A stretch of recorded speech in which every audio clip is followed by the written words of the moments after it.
جنگل میں کھانے کی کمی بہت ہی زیادہ ہو گئی تھی۔ سب پرندے اپنا گھر چھوڑ کر دوسرے جنگل کی طرف جا رہے تھے۔ اسی جنگل میں چڑیا اپنے بیٹے کے ساتھ رہا کرتی تھی۔ انہوں نے بھی گھر چھوڑ کر جانا تھا۔ اس نے اپنے بیٹے سے کہا، بیٹا، ہمیں بھی گھر چھوڑ کر جانا پڑے گا۔ یہاں تو بہت ہی زیادہ کھانے کی کمی ہو گئی ہے۔ اگر ایسا ہی رہا تو ہمیں کھانا نہیں ملے گا، اس وجہ سے ہمیں دوسرے جنگل جانا ہوگا۔ اگر ہم نہ گئے تو بہت ہی زیادہ برا ہو جائے گا۔ میں جانتی ہوں کہ یہ گھر ہمارے لیے کتنا زیادہ اہم ہے۔ ہم اپنے گھر کو چھوڑ کر تو کہیں جا نہیں سکتے، مگر پھر بھی ہمیں جانا ہی ہوگا، چاہے کچھ بھی ہو جائے۔ جی ہاں امی جان، میں آپ کی بات سمجھ رہا ہوں، لیکن آپ کو تو پتہ ہے کہ ہجرت کر کے کہیں اور جانا ہر کسی کے لیے آسان نہیں ہوتا۔ ہم وہاں جا کر بھی محنت کریں گے، اس گھر کو دوبارہ بنائیں گے ہم۔ جی ہاں میرے بیٹے، آپ بالکل ٹھیک کہہ رہے ہیں، ہمیں وہاں دوبارہ محنت کرنی ہوگی۔ آپ کو تو پتہ ہے نا کہ محنت سے ہی کامیابی حاصل ہوتی ہے۔ تو ہم صرف گھر بنانے کے لیے صرف ایک دفعہ ہی محنت کریں گے، پھر اس کے بعد ہم اس جنگل میں بھی ویسے ہی رہنے لگ جائیں گے۔ ٹھیک ہے امی جان، چلتے ہیں ہم دوسرے جنگل۔ خدا حافظ میرے پیارے گھر، دوبارہ ملیں گے جب آنا ہوا۔ اس کے بعد وہ دوسرے جنگل کی طرف روانہ ہو جاتے ہیں۔ وہ جا رہے ہوتے ہیں کہ ایک چیل آ جاتی ہے اور وہ انہیں پکڑ لیتی ہے اور کہتی ہے کہ ارے واہ، کتنا اچھا کھانا ہے۔ اب میں تم دونوں کو مار دوں گی اور تم دونوں کو کھا جاؤں گی۔ اگر تم لوگوں نے یہاں سے جانے کی کوشش کی تو اچھا نہیں ہوگا، میں کھا جاؤں گی۔ چیل جی، دیکھیں آپ مجھے کھا لیں لیکن میری بیٹی کو بالکل بھی نہ کھائیں۔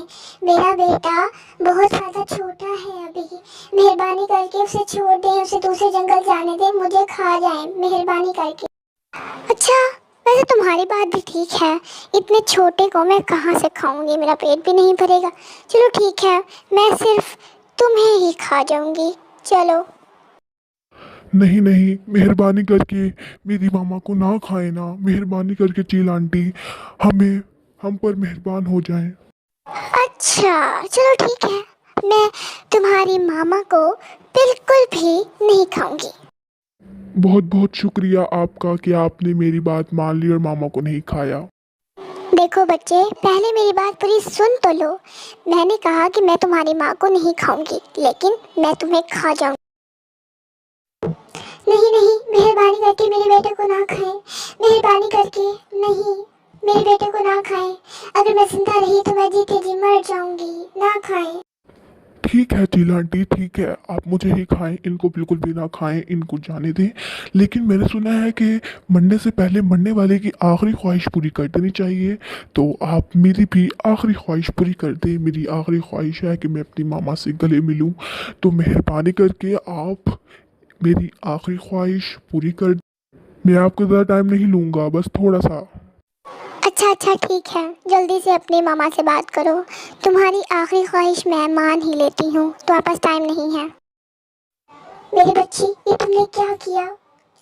میرے بیٹے، تمہیں پتہ ہے نا کہ میں تمہارے بغیر نہیں جی سکتی ہوں، تمہیں پتہ ہے تم سے کتنا پیار کرتی، تم نے پھر بھی ایسا کیا۔ امی جان، میں بھی آپ کے ساتھ رہنا چاہتی ہوں، اس لیے یہ صرف میرا ایک ناٹک تھا۔ دراصل میں آپ کو ایک ترکیب بتاتی ہوں جس سے ہم دونوں بچ سکتے ہیں۔ میں اس کو باتوں میں لگاؤں گا اور پھر آپ ایک جال پھینکے گا اور پھر اس طرح وہ پھنس جائے گا اور ہم جیت جائیں گے۔ چڑیا نے اتفاق کیا اور ایسا ہی کیا۔ جب وہ وہاں سے چلی گئی تو اس کے بیٹے نے کہا، چیل آنٹی، میں چاہتا ہوں کہ آپ مجھے کھائیں، اور مجھے پتا ہے کہ آپ بہت بیتاب ہیں کہ آپ مجھے کھائیں گی، لیکن میں آپ کو ایک بات بتانا چاہتا ہوں، بہت ہی اچھی بات ہے، آپ کے فائدے کی بات ہے۔ دراصل میں جا رہا تھا کہ راستے میں ایک اتنا اچھا پرندہ مجھے ملا کہ آپ اگر اسے کھائیں گی تو اس سے زیادہ لذیذ کوئی نہیں ہوگا۔ میں جانتا ہوں کہ میں بھی بہت اچھا ہوں، مگر آپ ایک کام کیوں نہیں کرتی کہ آپ پہلے اسے کھا لیں اور پھر مجھے کھا لیجئے گا جب بھوک لگے دوبارہ۔ میں سچ کہہ رہا ہوں۔ اچھا، اگر ایسی بات ہے تو چلو چلتے ہیں وہاں فوراً۔ تو وہ چلے گئے۔ جو اس کا بیٹا تھا وہ وہیں بیٹھا رہا اور جو چیل تھا اس کو فوراً چڑیا نے پکڑ لیا اور اس طرح ان دونوں کی جان بچ